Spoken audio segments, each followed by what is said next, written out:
She belongs to herself. Stop believing the lies. She does not belong to me.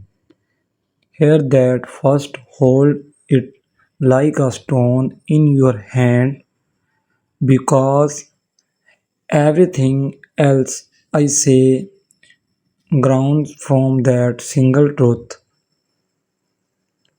People have been whispering, they have been saying things about us that are not true, and every little tale changes how others look at her. I cannot let that stand. No one owns another. She is her own story. She is her own mind. She is her own tender heart. The idea that someone can belong to me is a lie that quits the soul. I will not let silence make that lie louder. Let me tell you how this started. A whisper here, a half fact there, a photo cropped to make something look like more than it was, little pieces adding up into a picture that hurts her more than it helps. People prefer simple stories, someone to blame, someone to crown, a neat ending, but it life is messy and real people are not props for gossip.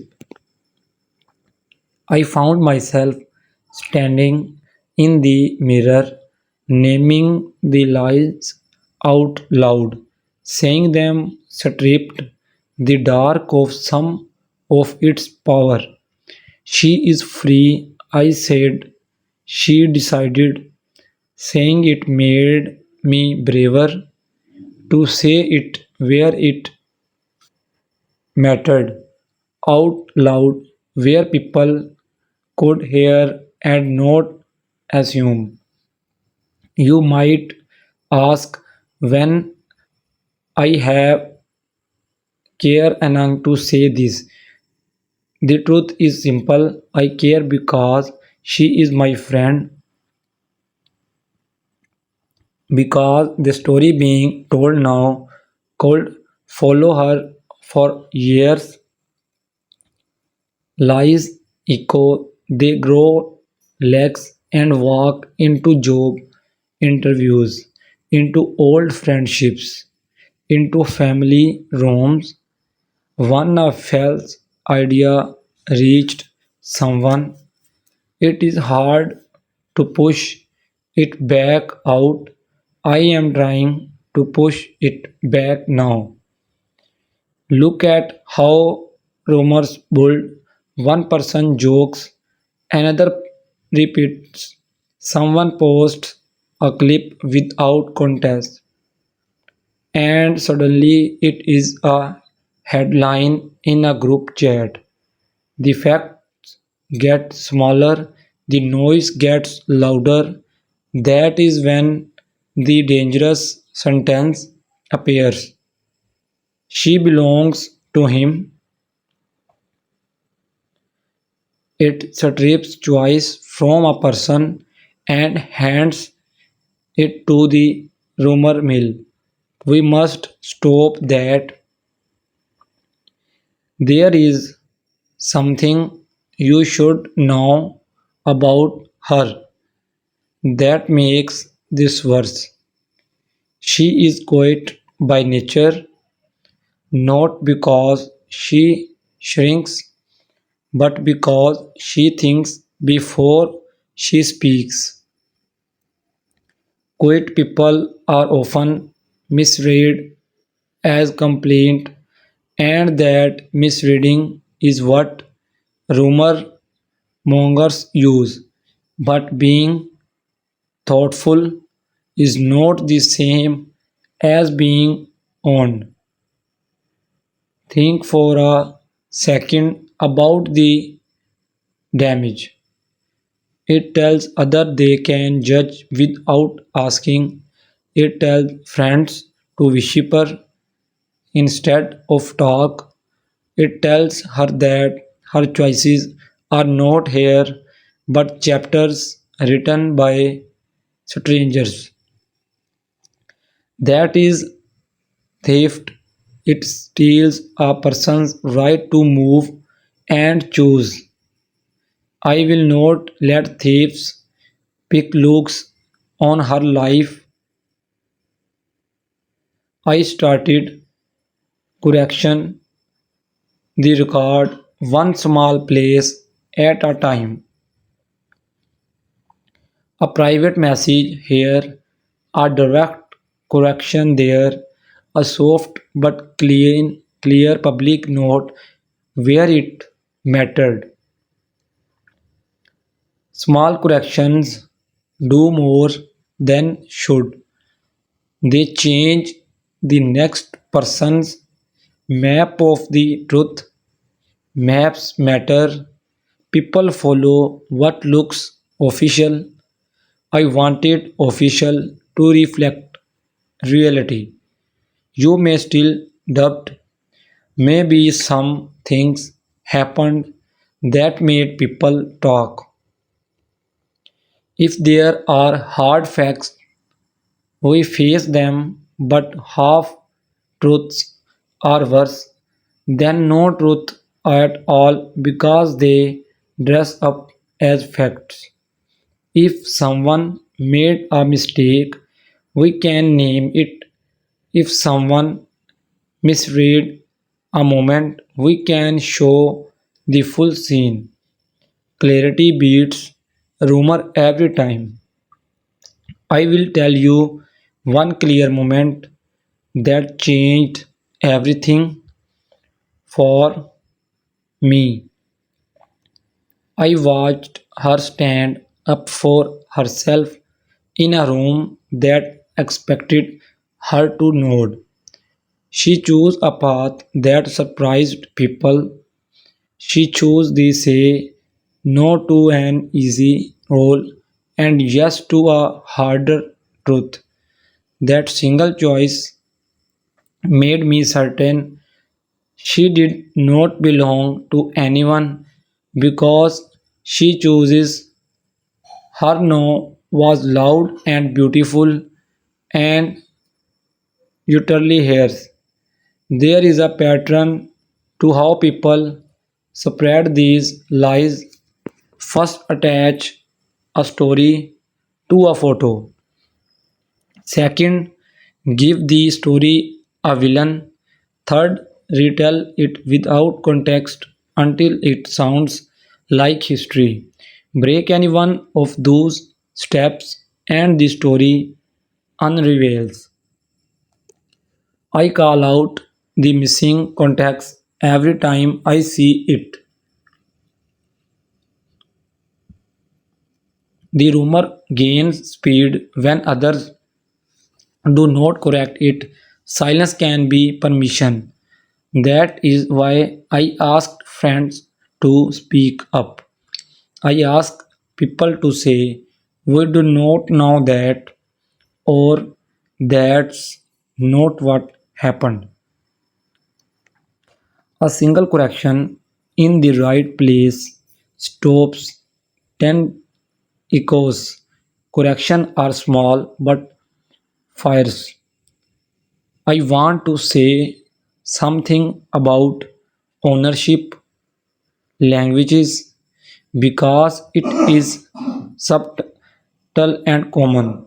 Saving she's mine can sound romantic to some listeners, but it often hides control in velvet words. Romance that starts by claiming an other person's freedom is not love. It is an appetite. We must teach different. language, words that honor being with someone, not owning them. Language shapes behavior. Here is a practical move I make. I asked her what she wanted me to say publicly and privately. That made all the difference. Listening first, then speaking keeps me from stealing the story back for her. Her voice comes first. May defense follows. If you wonder what she thinks about all this, she wants respect, not rescue. She does not need a parade of defenders. She needs people who tell the truth and then step back so she can live it.